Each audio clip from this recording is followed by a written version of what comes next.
Aqui na mensagem de hoje à noite, vocês ouviram que eu divulguei isso na internet, nós vamos falar de um tema muito relevante, que é a depressão. Essa história de dizer que a depressão é algo que vem na cabeça das pessoas, é algo que não existe, que é um drama, que é algo, sei lá, que a Bíblia não fala, que nós temos que reconhecer, né, os nossos pecados. Eu entendo, obrigado, pastor. Eu entendo isso, claro que a gente reconhece os nossos pecados, mas a depressão, ela existe, ela é um fato, ela é uma doença, ela destrói muito da nossa, nossa disposição cerebral, inclusive, de tomar decisões, de desenvolver uma vida saudável. Então, ela realmente existe. Nós vamos ler um texto aqui que não fala diretamente da depressão, mas ele é um texto que fala de algumas coisas que podem vir a causar a depressão na vida do crente. Eu vou pedir para você abrir a sua Bíblia em Romanos, capítulo 8, a partir do versículo 18.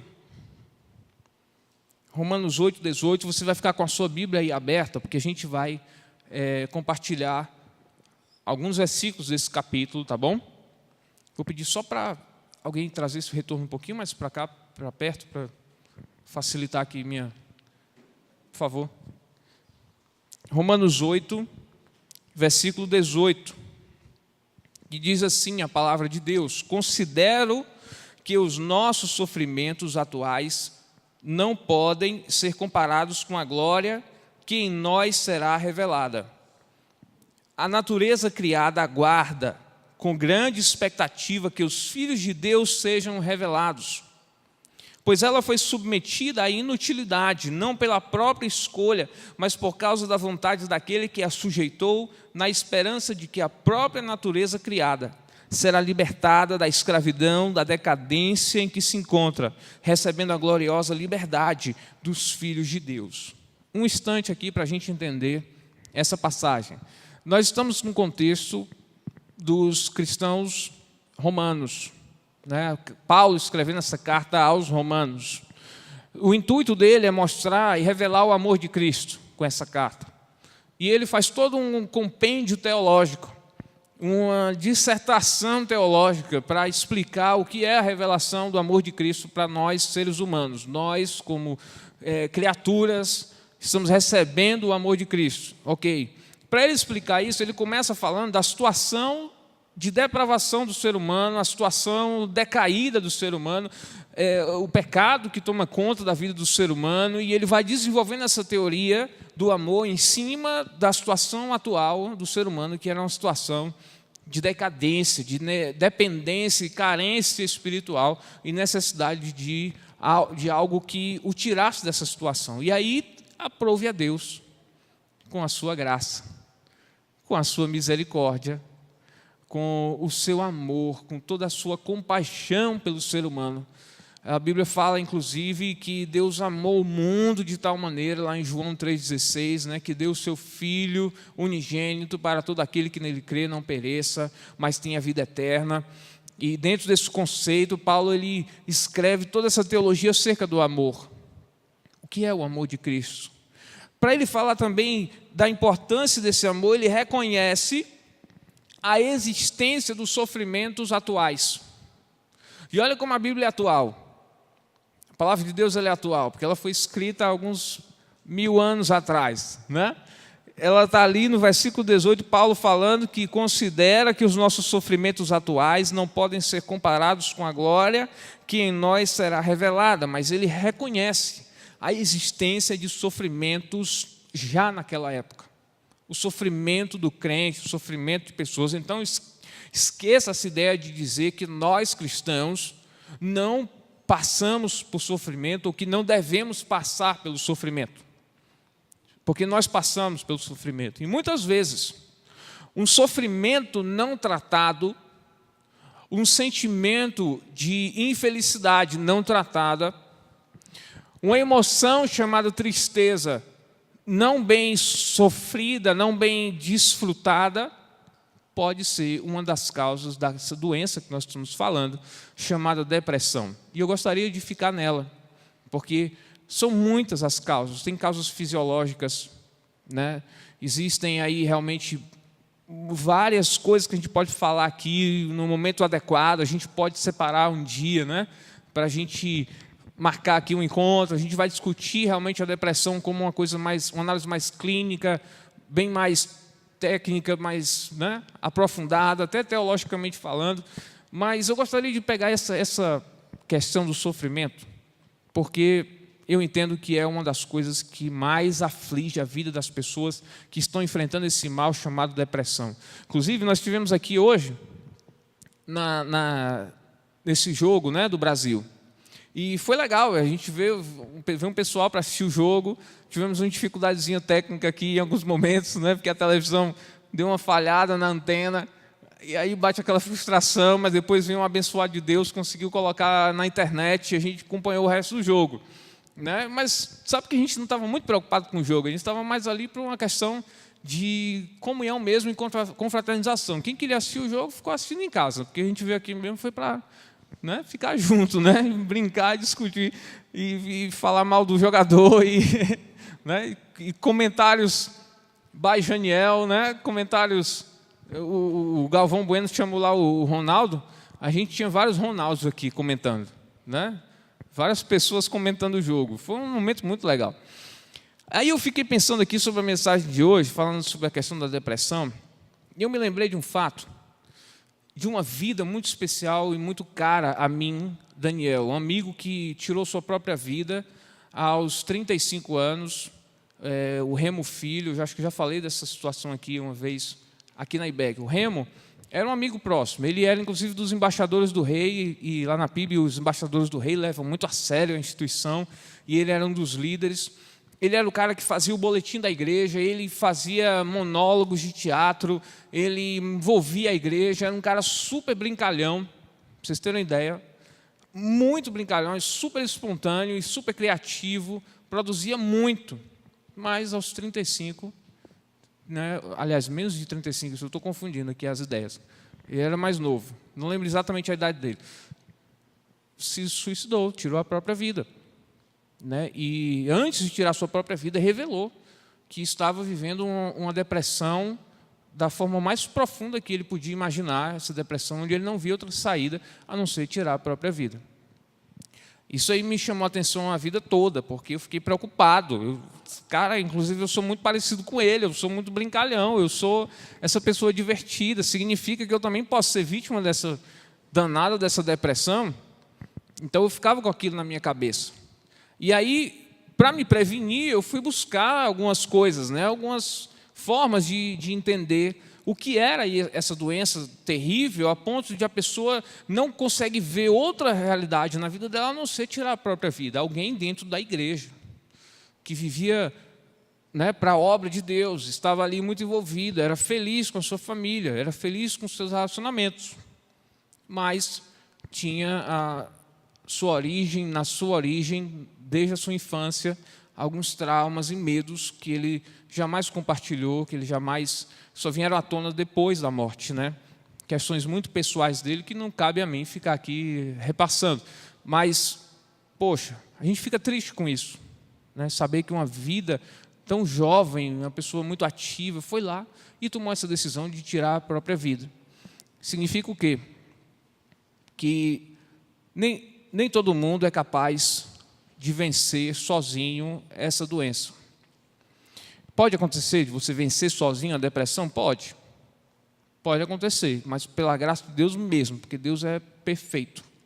Mas a regra do tratamento é você buscar em Deus, lógico, essa libertação de uma coisa chamada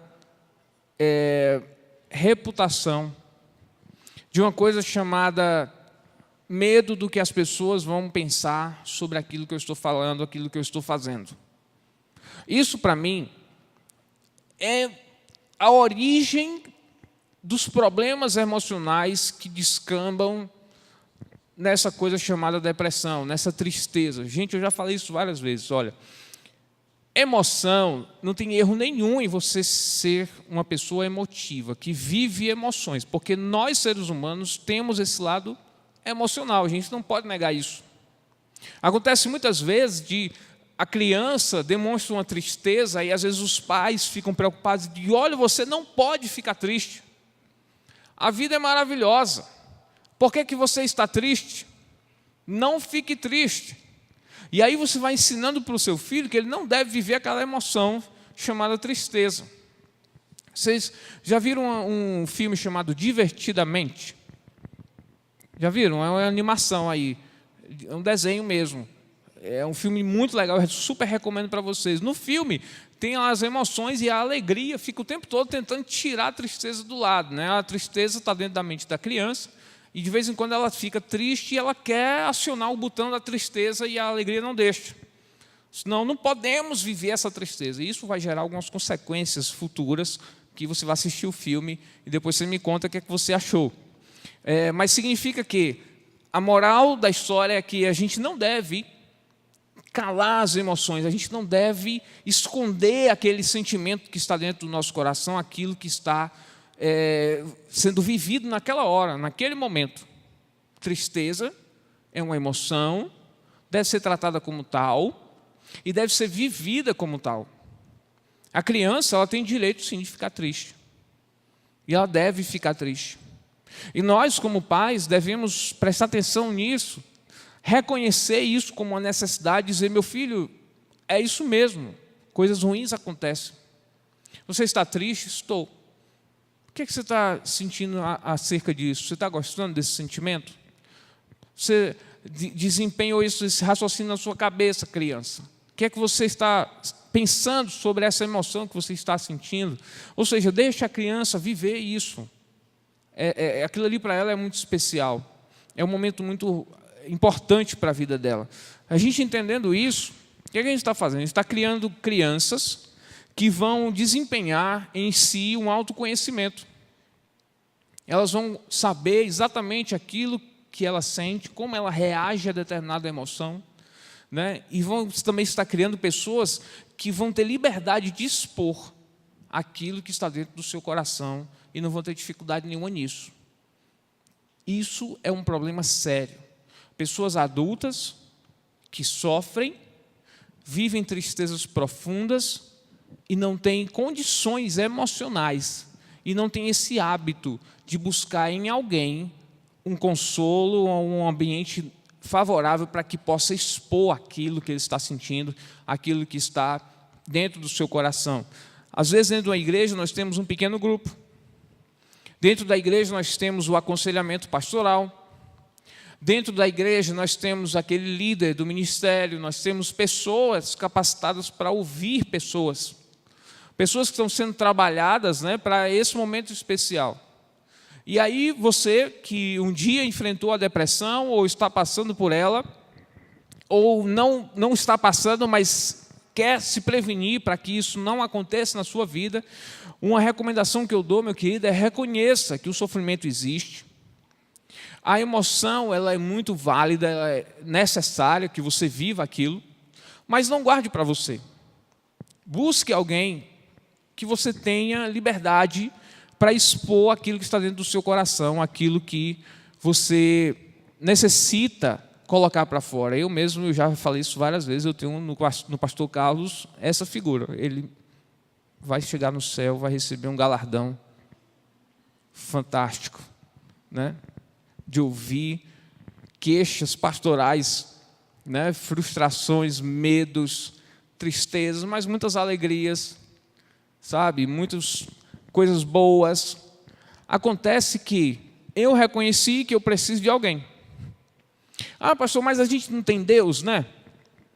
A gente, cristão, a gente não pode desempenhar uma forma de busca a Deus plena, que a gente não precisa de mais ninguém para poder a gente compartilhar as nossas lutas, os nossos anseios e temores, né? Olha, não é à toa que Tiago chegou a essa conclusão também, de que devemos confessar os nossos pecados uns aos outros. Paulo já tinha dito que nós devemos suportar uns aos outros em amor, devemos compartilhar aquilo que temos com os santos, e eu não estou falando só de bens materiais, nós estamos falando de vida com vida. É gente tratando gente, gente curando gente no amor de Cristo. Então, eu entendo que sim, nós temos que desempenhar uma busca também para encontrar alguém. Pessoas. Gente, a gente precisa de gente. Nós não podemos nos isolar, nós não caminhamos sozinhos. Nós cristãos, nós temos esse hábito às vezes, a gente se fecha no nosso mundinho, se fecha dentro da nossa família. Os sofrimentos, inclusive, que a família está passando, fica dentro daquela redoma. E você que não teve o hábito de se expor já dentro da sua casa, lógico que quando você chega na vida adulta, você quer se fechar. Mas eu agora, em nome de Jesus, meu irmão, estou fazendo um apelo a Deus e à sua vida. Mude essa forma de pensar. Abra a sua cabeça para essa possibilidade. Sabe a sua reputação, que você zela tanto por ela, você tem medo de se expor porque o que é que as pessoas vão pensar? Cara, bota isso em segundo plano. Tenta olhar para a tua vida como algo valioso para Deus e para você mesmo.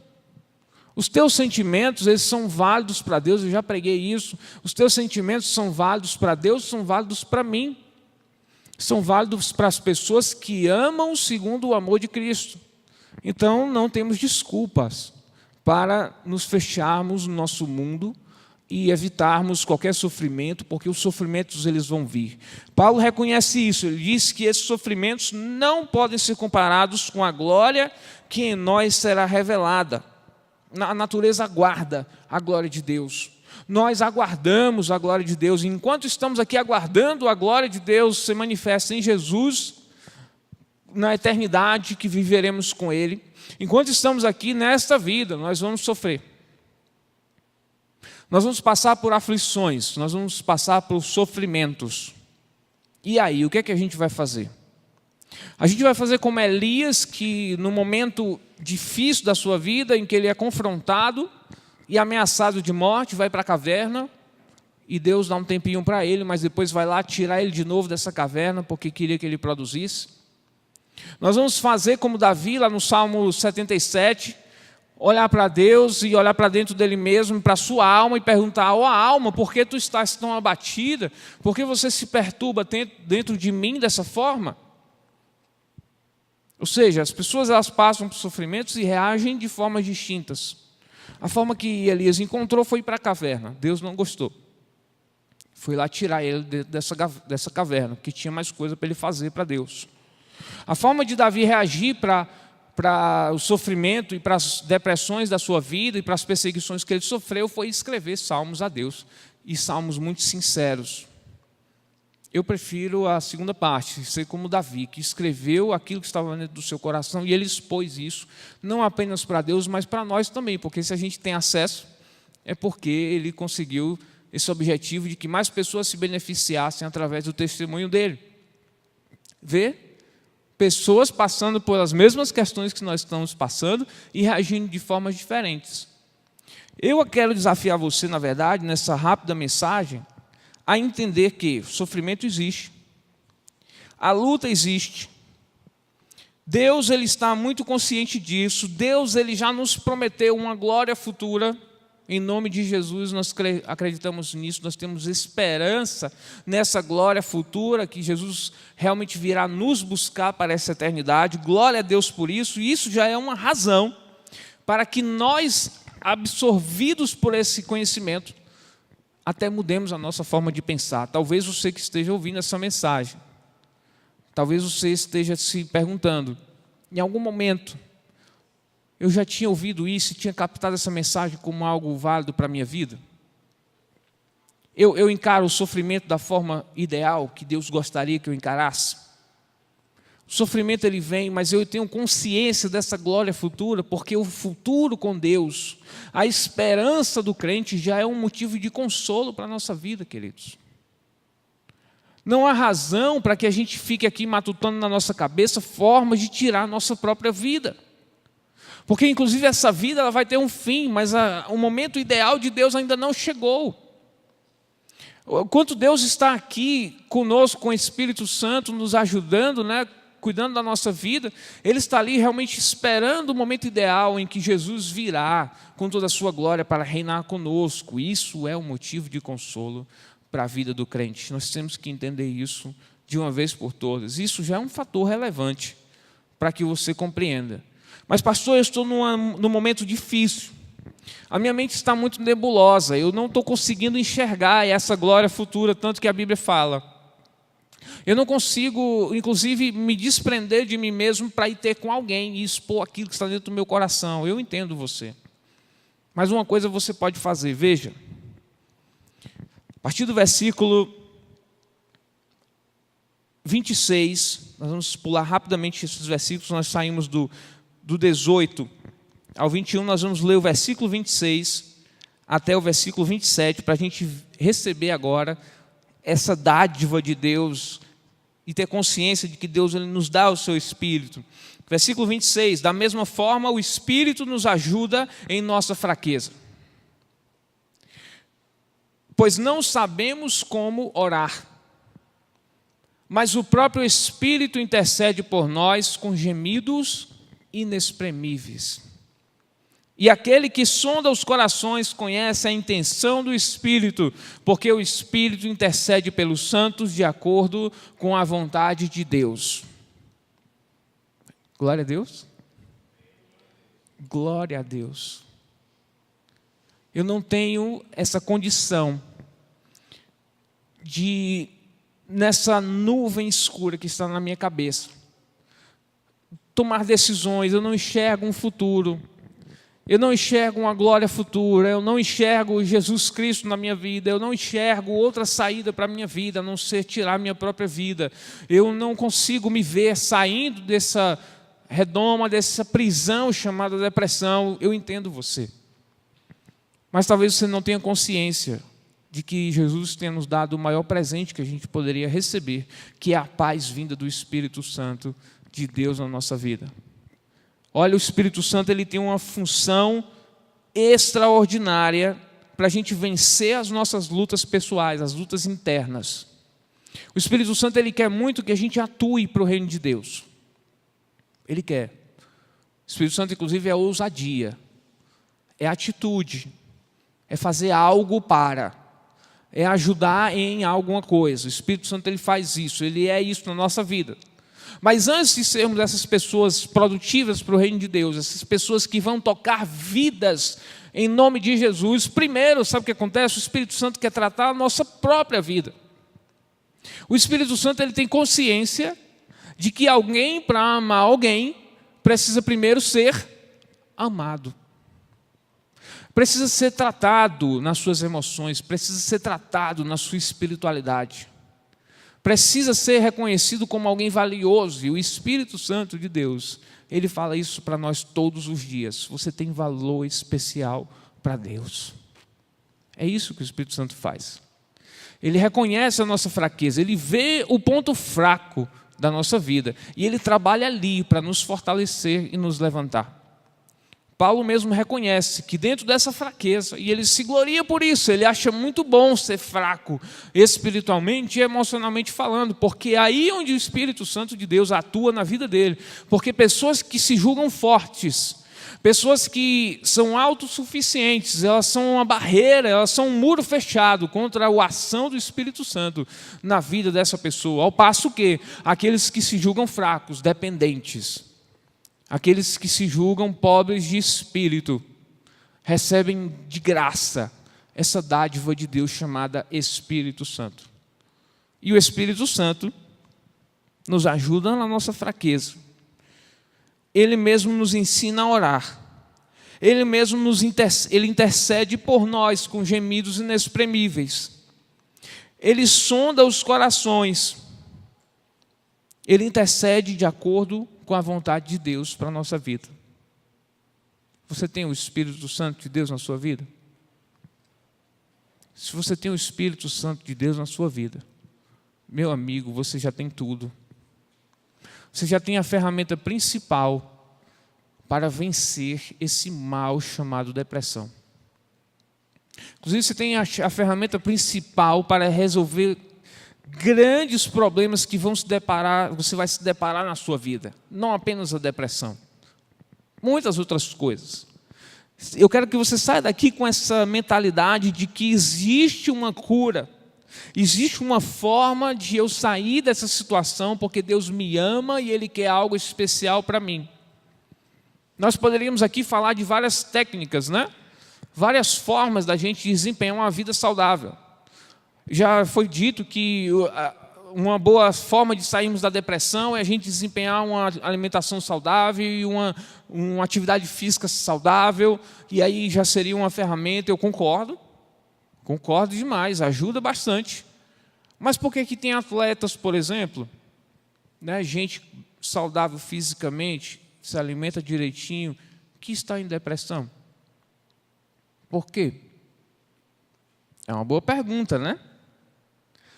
Já disseram que a melhor forma da gente tratar a depressão é comprando livros e estudando sobre o assunto para a gente poder, né, conhecer mais. E eu conheço gente que já se buscou muito conhecimento, já conhece o que é a doença, né, já buscou ainda tratamento com pessoas profissionais, conheço. E eu acho muito válido, também uma ferramenta essencial para que você se cure, para você saia dessa situação. Mas eu vou dizer para você, queridos, na minha visão pastoral, na minha visão bíblica do cuidado de Deus, nada supera a ação do Espírito Santo na sua vida, a forma com a ousadia que o Espírito Santo vai entrar no seu coração. Ele vai fazer morada no seu coração, ele vai reconhecer a sua fraqueza, a sua necessidade, ele vai interceder a Deus por sua vida, sem que você necessariamente tenha nem que expressar isso com a sua boca. O Espírito Santo já conhece e ele intercede com gemidos inexprimíveis diante de Deus, que tem a sua vontade, que é boa, perfeita e agradável para a sua vida. Como é que eu sei que a vontade de Deus é boa para a nossa vida? Versículo 28. Sabemos que Deus age em todas as coisas para o bem daqueles que o amam, dos que foram chamados de acordo com o seu propósito. A vontade de Deus é que nós vivamos em paz, que nós vivamos com o bem. Deus não nos quer o mal, Ele quer o bem para a nossa vida. Sabemos que todas as coisas cooperam para o bem daqueles que amam a Deus. Você crê nisso? Nós temos que crer nisso. Por fim, eu vou deixar que a palavra de Deus, por si só, encerre essa mensagem e fale ao seu coração da melhor maneira possível. Nós vamos ler do versículo 31 em diante, teologicamente e homileticamente falando. Não é a melhor maneira de se pregar, né? Mas, como eu gosto muito desse texto, nós vamos ler até o final e encerrar essa mensagem com a própria palavra falando ao seu coração. Amém? Acompanhe comigo aí do versículo 31 até o versículo 39. Romanos 8, 31. Que diremos, pois, diante dessas coisas? Imagine a depressão, por exemplo. Se Deus é por nós, quem será contra nós? Aquele que não poupou o seu filho, mas o entregou por todos nós, como não nos dará juntamente com ele e de graça todas as coisas? Quem fará alguma acusação contra os escolhidos de Deus? É Deus quem os justifica. Quem os condenará? Foi Cristo Jesus que morreu e mais, que ressuscitou, está à direita de Deus e também intercede por nós. Quem nos separará do amor de Cristo? Será a tribulação? Ou a angústia? Ou a perseguição? Ou a fome? Ou a nudez? Ou o perigo? Ou a espada? E eu acrescento esse termo técnico chamado depressão. Nos separará do amor de Cristo? Como está escrito, por amor de ti enfrentamos a morte todos os dias, somos considerados como ovelhas destinadas ao matadouro. Mas, em todas essas coisas, nós somos mais que vencedores por meio daquele que nos amou. Glória a Deus por isso. Pois estou convencido de que nem a morte, nem anjos, nem a morte, nem a vida, nem anjos, nem principados, nem presente e nem o futuro, nem qualquer poder, nem altura, ou qualquer outra coisa na criação será capaz de nos separar do amor de Deus, que está em Cristo Jesus, nosso Senhor. Amém? Feche seus olhos, nós vamos fazer uma oração. Se a palavra de Deus, ela penetrou dentro do seu coração, ela o fez porque ela é isso mesmo. A palavra de Deus é isso mesmo, ela fala por si só. Muitas vezes nós até atrapalhamos o agir de Deus através da sua palavra, mas você aí de olhos fechados, você ouvindo essa mensagem de Deus direto para o seu coração, como você recebe isso? Como você está entendendo isso para a sua vida? Você entende que precisa dar mais atenção às coisas de Deus na sua vida? Você entende que necessita mais de Deus na sua existência na terra? Você entende que existem formas da gente vencer esse mal chamado depressão e muitas outras mazelas que a gente encontra na vida? E o princípio está aqui, no amor de Cristo. Se você entende, vamos orar juntos, para que Deus ele realmente sedimente essa palavra no seu coração, e no momento certo ela venha frutificar para a honra e glória do nome dEle. Pai bondoso, nós compreendemos que somos fracos, Pai, e não é nada de errado nisso. Pelo contrário, Pai, nós compreendemos que nessa fraqueza o Teu poder, ele aumenta e se aperfeiçoa. Ó Deus, reconhecendo a nossa fraqueza, é que Tu tens abertura e total liberdade, Deus, para agir naquilo que realmente precisa ser tratado. A Tua palavra nos convence de que Tu queres o nosso bem, de que Tu não queres o nosso mal, de que o melhor para a nossa vida é a Tua vontade, não a nossa vontade. A palavra nos convence. Pai, diante desse convencimento, nós não temos outra atitude a fazer a não ser nos derramarmos diante de Ti, nos debruçarmos diante da Tua graça, do Teu perdão, do Teu amor, do Teu cuidado. Nós estamos aqui realmente, Senhor, conectados com o Teu Espírito, entendendo que essa palavra é para todos nós. Nós temos lutas, tribulações, mas nada disso poderá nos separar do Teu amor, que está revelado no Teu Filho Jesus Cristo. Pai, que essa esperança, que essa fé salvífica, que essa consciência, Deus, nos acompanhe por todos os dias da nossa vida.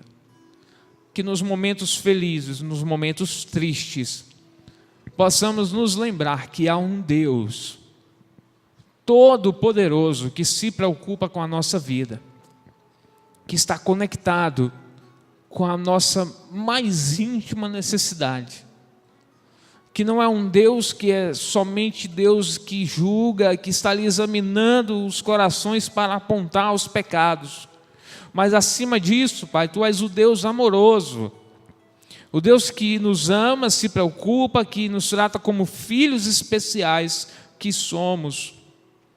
Ó Deus, que neste lugar, as pessoas que estão nos ouvindo, realmente, Deus, Tu possas trabalhar nessas vidas, Senhor, para que elas frutifiquem, para que elas saiam do seu momento especial de tratamento, assim como Tu fizeste com o Teu servo Elias, e retira essa pessoa, Pai, dessa caverna, para que ela possa continuar a obra que Tu idealizaste, projetaste para ela, Senhor. Isso não para a nossa honra, não para a nossa glória, mas para que as pessoas possam ver e sejamos luzes que vão refletir, Pai, a Tua glória. que vão revelar às pessoas o Teu Filho Jesus.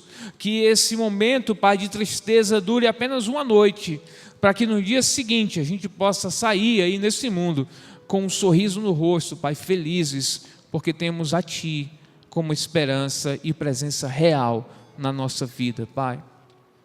Nos ajuda nisso, Senhor, cuida do nosso coração. É o que nós te oramos em nome de Jesus. Amém. Que Deus nos abençoe, que seja uma verdade para todos nós. Amém?